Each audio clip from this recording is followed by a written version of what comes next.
एक बार की बात है, एक साधु वन में घोर तपस्या कर रहे थे। साधु महाराज को तपस्या में बैठे हुए सालों बीत चुके थे, लेकिन अभी तक उनको उनकी तपस्या का कोई फल नहीं मिला था। तभी अचानक वहां पर एक दिव्य शक्ति प्रकट होती है।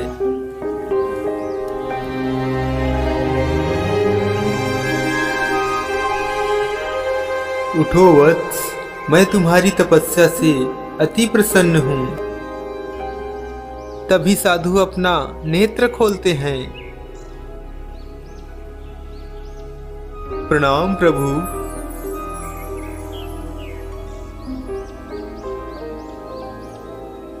प्रभु, मेरा तो जीवन ही धन्य हो गया जो साक्षात आपके दर्शन हुए।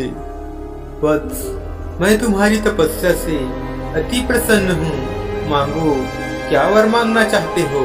प्रभु, मुझे अमोघ विद्या का वरदान दीजिए ताकि मेरी विद्या कभी असफल ना हो।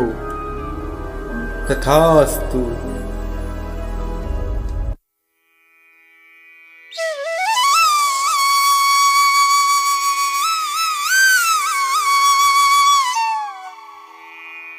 माँ, पिताजी, मैं जंगल जा रहा हूँ लकड़ियाँ लेने। जल्दी वापस आ जाऊंगा। हाँ बेटा, पर जल्दी आ जाना। जी बाबा, मैं जल्दी आ जाऊंगा। इतना कहकर कृष्णा जंगल की ओर निकल पड़ता है।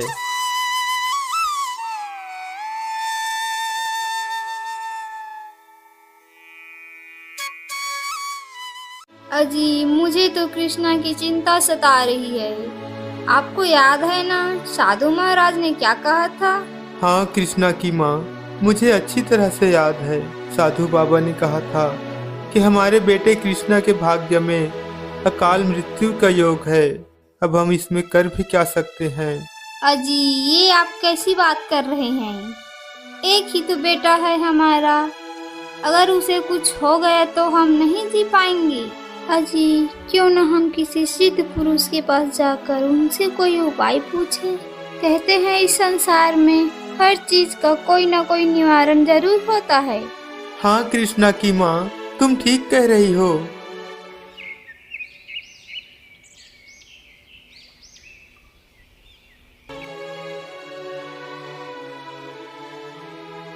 अजी देखिए ना, सुबह से शाम हो गई है, अभी तक कृष्णा घर नहीं आया।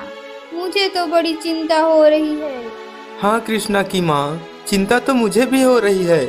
पहले तो वो इतनी देर तक घर आ जाया करता था। अजी चलिए ना, उसे ढूंढने जाते हैं। हाँ, तुम ठीक कह रही हो। फिर वे दोनों पति पत्नी कृष्णा को ढूंढने जंगल की ओर निकल जाते हैं।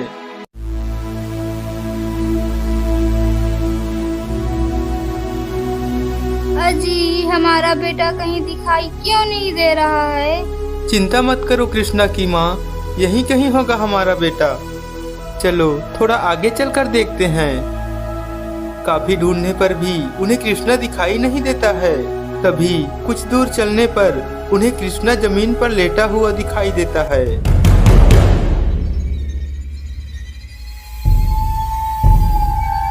बेटा, क्या हो गया तुझे? उठ ना बेटा, तू उठता क्यों नहीं है? हे ऊपर वाले, एक ही तो बेटा था मेरा, उसे भी छीन लिया। चुप हो जाओ कृष्णा की माँ, शायद हमारी किस्मत में यही लिखा था। तभी उनकी रोने की आवाज ध्यान में बैठे साधु महात्मा तक पहुंच जाती है। अरे, ये रोने की आवाज कहाँ से आ रही है? लगता है कोई संकट में है। चलो चलकर देखता हूँ। क्या हुआ बेटा, तुम लोग क्यों रो रहे हो? देखिए न बाबा, हमारा बेटा उठ नहीं रहा है। पता नहीं उसे क्या हो गया है। रुको, मुझे देखने दो। इसे तो किसी जहरीले सर्प ने काटा है। अब आप ही कुछ कीजिए बाबा, आप ही हमारे बेटे को बचा सकते हो। तुम चिंता मत करो बेटा, तुम्हारे बेटे को कुछ नहीं होगा।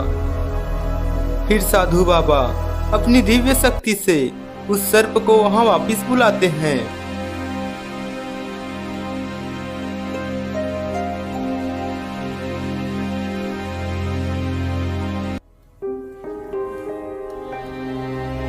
तभी वह सर्प वापिस आता है और कृष्णा के पैर से अपना जहर खींच लेता है।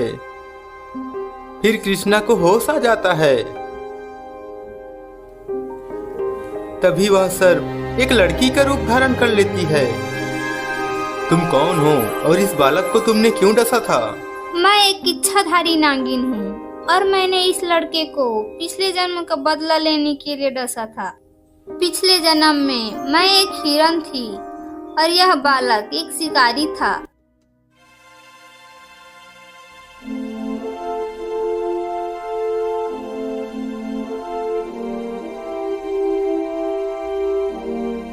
आज तो सुबह से शाम हो गई और एक भी शिकार नहीं मिला।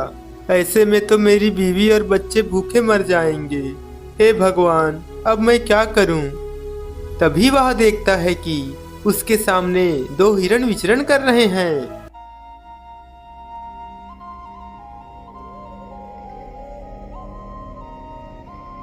अरे, यह तो हिरण है। लगता है आज ऊपर वाले ने मेरी बात सुन ली। फिर शिकारी उस हिरण पर अपना तीर चला देता है और जैसे ही तीर हिरण को लगता है, हिरण मर जाता है। लगता है हिरण मर गया। चलो चलकर देखता हूँ। जैसे ही शिकारी हिरण के पास पहुँचता है, वह देखता है कि हिरण मर चुका है और उसका साथी रो रहा है।